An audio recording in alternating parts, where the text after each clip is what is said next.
guys! So before natin i-discuss ang care tips ng wax ivy, mag-a-upload po muna tayo. Kaya samahan niyo po ako guys. Tara!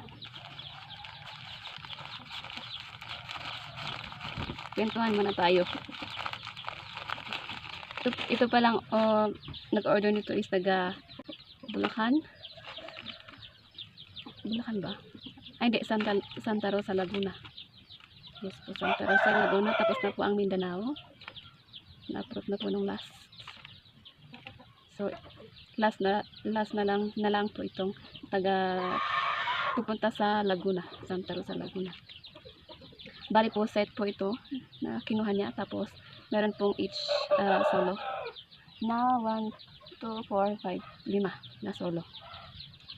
Yan po yung ginagawa namin. As usual po, tinatanggal namin yung mga lupa na nasa roots ng cactus bago namin i-air dry. Dahan-dahan lang po ang ng mga dahon at lupa ng cactus. Ito po yung mga single solo order niya. Tadaan! Smoke up. Yan po yung ginagawa namin pagtanggal ng lupa. At least po kasi wala siyang thorns. Yung palang sa mamaya yung wax ivy, i-discuss natin kung anong part yung pwedeng itanim at saka ano pa para maging tumubo ng maayos yung ating wax ivy. So for the meantime, tapusin muna natin itong aalis ng lupa tapos para i-air dry natin mamaya habang mayroon pang slight sunlight.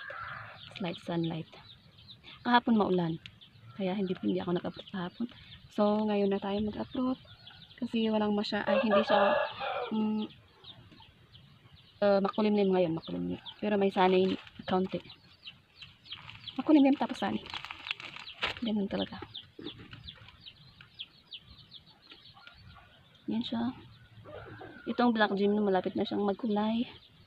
Yan hindi siya nakikita. Flowering na rin siya. Tapos after mag-flowering, lalabas na yung mga tops niya. So ayan, careful na naman tayong pagtanggal ng mga soil, mga dahon. Ayan. Yung palang wax ivy, ang soil mix niya is, since succulent siya, compost at saka garden soil. Yun po yung soil niya. Hindi unlike dito sa cactus, pure compost lang po siya. Dun sa wax ivy, garden soil at saka compost. Ayan. Kailangan natin patuyuin ito kasi tubig. Kailangan natin ng tubig pag air dry. Violet Soko. Kasi pag dun sa succulent, sa wax ivy, pag pure na compost, madali lang siyang kumbaga dito sa pot niya, madali siyang bumaba gaya nito. Pag pure na ito kasi may compost at lupa, bumababa yung lupa niya or nauubos yung lupa niya. Tapos pag nag-dry, as in dry yung compost, kaya nilalagyan siya ng lupa ay garden soil. Oo, lupa din yung nagaling sa garden soil, sa garden. Pasensya niyo na yung Tagalog ko, hindi ko alam yung Tagalog ng ibang basta hindi ko alam yung Tagalog ng ibang terms. Ito, hindi ko alam yung pangalan nito, pero ang flower niya is pink. Tapos wala siyang thorns, para siyang feather ng manok. Ang thorns, yung parang thorns niya. Tingnan niyo yan. Puros compost siya. Ito is fern at saka dahon ng tree. Alam niyo ba yung fern na fern, sa amin is alam-am, yung tawag namin, hindi ko alam sa Tagalog. Wala akong picture ng ano, ng fern. Yan, tanggalin natin yan. Kasi ayaw natin ng mga yan. Dahan-dahan lang dito kasi madali siyang masugat. Yan, tingnan mo yan, natanggal siya, pero dry yan. Dry natin yung mga natanggalan ng ano, ng yung mga ano, natanggalan ng or may scratch. Patutuyuin natin ang mga yon para hindi siya magtubig. Di ba may manok tayo? Sa labas kasi ng greenhouse may manok, may mga roosters.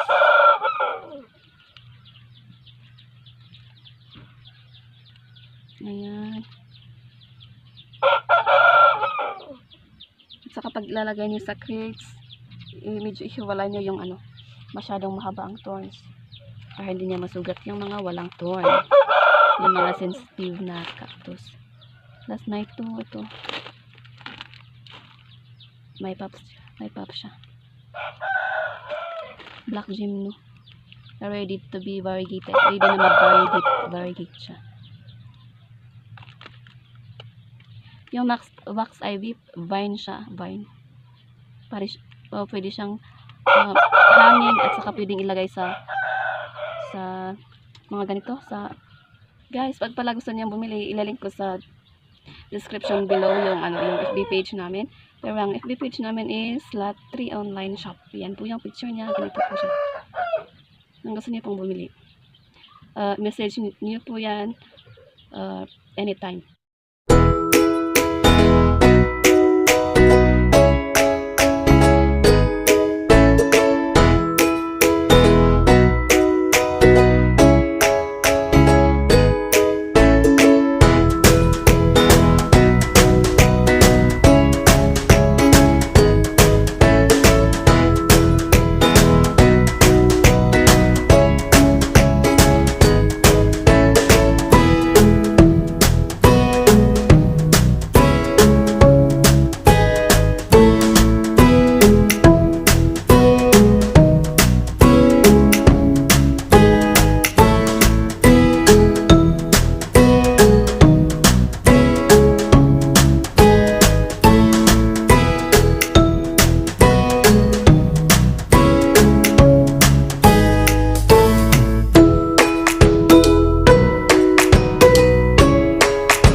Wax ivy pag ano siya, mahaba siya. Ayan po. So start na natin yung wax ivy since tapos na last night. Start na natin yung wax ivy. Ito po yung tinatanim na wax ivy. Ganito po yung cell niya. Pinutol-putol po siya ng ganyan. Ganyan po siya. Ito pwede itong ano yun, tumubo yung ugat kasi meron na siya. Merong 2 leaf. Ito ganyan. Merong usli doon. Bagong anong Tagalog nun? Bagong sprout. Hindi ko alam. Tapos ito, marami din siyang. Ito pinutol noon kaya dry na siya. Tapos dito siya nagkaroon ng bagong parang pops kung sa cactus. Hindi ko alam ang tawag nito. Yung bagong usli. Ganyan siya. Yan yung itatanim natin. Ito na yung tinanim ni nanay na wax ivy. Ganyan siya. Yung pagtatanim nito dapat nasa ano siya. Nasa lilim. Hindi siya direct sunlight. Dapat hindi po siya naaarawan.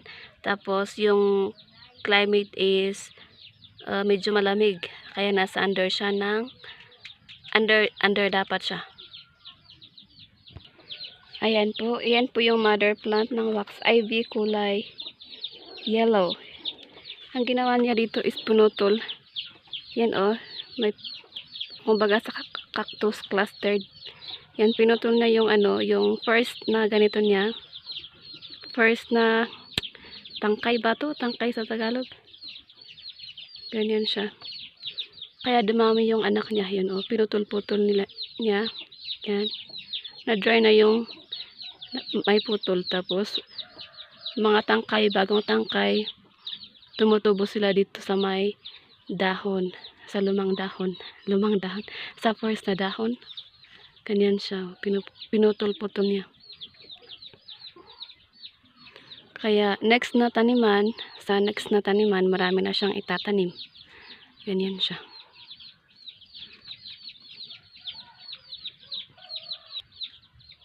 Yung kanina nakita nyo, yan yung mga putol ng mga itong mother plant. So marami na siyang putol, marami na rin siyang tinanim. Tanim ni mother. Ganyan po siya. Wax ivy. Pabalik na natin si wax ivy.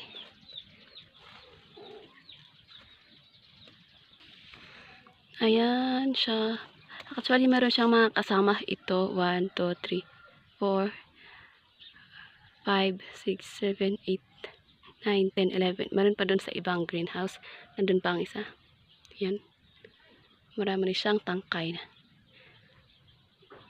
After how many weeks, pwede na rin tong i-cut. Ito naman yung violet, ang tip ng leaves niya, yellow and violet. Wax ivy din ito. Ganyan siya. Yan siya. Kung mapapansin nyo, nasa under siya. Under. Hindi po siya direct sunlight. Kumbaga nasa lilim siya, pero yung sunlight po, yung yun. Basta hindi siya under sunlight, ganyan siya.